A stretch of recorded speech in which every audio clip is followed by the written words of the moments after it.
श्री गणेशाय नमः। ओम नमः शिवाय।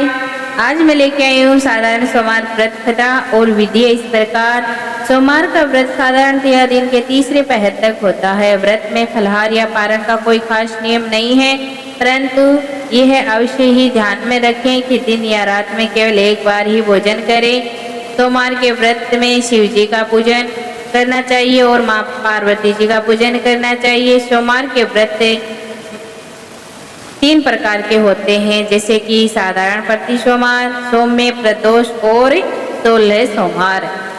इन तीनों की विधि एक जैसी है। शिव पूजन के पश्चात कथा सुननी चाहिए और प्रदोष व्रत 16 सोमवार, प्रति सोमवार कथा तीनों की अलग अलग है, जो आपको अभी मैं सुनाऊंगी। साधारण सोमवार व्रत कथा तो ध्यान से सुनना। एक बहुत धनवान साहूकार रहता था, जिसके घर धन आदि किसी प्रकार की कमी नहीं थी, परंतु उसको एक बड़ा दुख था कि उसको कोई पुत्र नहीं था। वह इसी चिंता में दिन रात रहता था।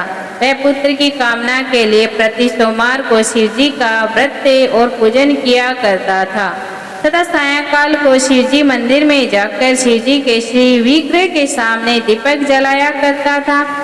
उसके इस भक्ति भाव को देखकर एक समय श्री पार्वती जी ने शिव जी महाराज से कहा कि महाराज, यह साहूकार आपका अन्य भक्त है और सदैव भक्ति और श्रद्धा से आपकी बड़ी पूजा करता है। इसकी मनोकामना पूर्ण करनी चाहिए। पार्वती जी ने ऐसा कहा।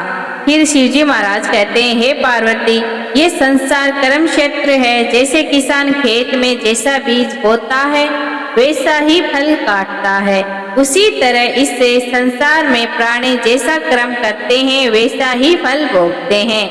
पार्वती जी ने अत्यंत आग्रह से कहा, महाराज, जब यह आपका अन्य भक्त है और इसको अगर किसी प्रकार का दुख है तो उसको अवश्य दूर करना चाहिए, क्योंकि आप सदैव अपने भक्तों पर दयालु होते हैं और उनके दुखों को दूर करते हैं। यदि आप ऐसा नहीं करेंगे तो मनुष्य आपकी सेवा तथा व्रत क्यों करेंगे।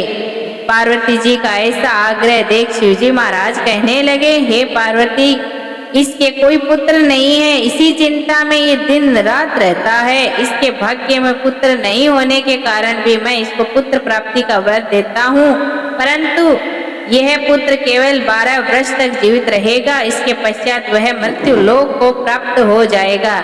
इससे अधिक और मैं इसके लिए कुछ नहीं कर सकता। यह सब बातें साहूकार सुन रहा था। इससे उसको न कुछ प्रसन्नता हुई और न ही कुछ दुख हुआ। वह पहले जैसे ही शिवजी महाराज का व्रत और पूजन करता रहा। कुछ काल व्यतीत हो जाने पर साहूकार की स्त्री गर्भवती हुई और 10वें महीने में उसके गर्भ से अति सुंदर पुत्र की प्राप्ति हुई। साहूकार ने घर में बहुत खुशियां मनाई गई, परंतु साहूकार ने उसकी केवल 12 वर्ष की आयु जानकर कुछ अधिक प्रसन्नता प्रकट नहीं की और किसी को भेद की बात ही नहीं बताई।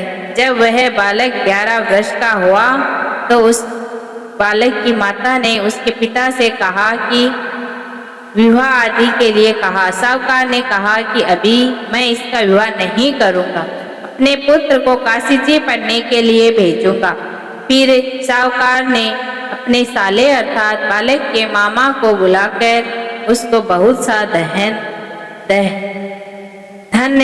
देकर कहा कि तुम इस बालक को काशी जी पढ़ने के लिए ले जाओ और रास्ते में जिस स्थान पर भी जाओ यज्ञ करते और ब्राह्मणों को भोजन कराते जाओ। वह दोनों मामा भांजा यज्ञ करते और ब्राह्मणों को भोजन कराते जा रहे थे। रास्ते में उनको एक शहर में रुकना पड़ा, जहाँ पर राजा की कन्या का विवाह था और दूसरे देश से जो राजा आया था वह एक आंख से काना था।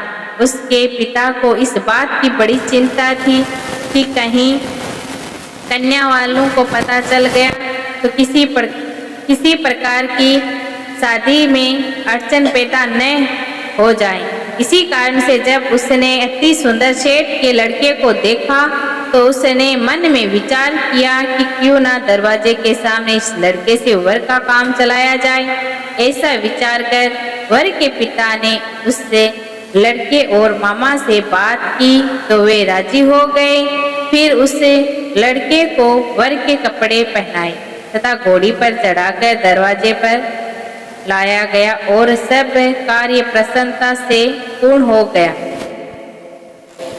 फिर वर के पिता ने सोचा कि यदि विवाह कार्य भी इसी लड़के से करा लिया जाए तो क्या बुराई है। ऐसा विचार कर लड़के और उसके मामा से कहा, यदि आप फेरों का और कन्यादान के काम को भी करा दे तो आपकी बड़ी कृपा होगी। मैं इसके बदले में आपको बहुत कुछ धन दूंगा। तो उन्होंने स्वीकार कर लिया। विवाह कार्य भी बहुत ही अच्छी तरह से संपन्न हो गया। परंतु जिस समय लड़का जाने लगा तो उसने राजकुमारी के चुनरी के पल्लू पर लिखा कि तेरा विवाह तो मेरे साथ हुआ है, परंतु जिस राजकुमार के साथ तुमको भेजा जाएगा वह एक आंख से काना है। मैं काशी जी पढ़ने जा रहा हूँ। लड़के के जाने के पश्चात राजकुमारी ने जब अपनी चुनरी पर ऐसा लिखा हुआ पाया तो उसने राजकुमार के साथ जाने से मना कर दिया और कहा कि यह मेरा पति नहीं है, मेरा विवाह इसके साथ नहीं हुआ है। यह जिसके साथ मेरा विवाह हुआ है वह तो काशी जी पढ़ने गया है। राजकुमारी के माता पिता ने अपनी कन्या को विदा नहीं किया और बारात वापिस चली गई। उधर सेठ का लड़का और उसका मामा काशी जी पहुंच गए। वहां जाकर उन्होंने यज्ञ करना और लड़के ने पढ़ना शुरू कर दिया। जब लड़के की आयु 12 साल की हो गई उस दिन उन्होंने यज्ञ रचा रखा था कि लड़के ने अपने मामा से कहा कि मामा जी आज मेरी तबीयत कुछ ठीक नहीं है।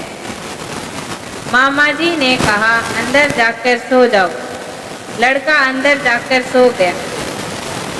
थोड़ी देर में लड़के के प्राण निकल गए। जब उसके मामा ने आकर देखा तो वह मुर्दा पड़ा। ओम नमः शिवाय, ओम नमः शिवाय, ओम नमः शिवाय।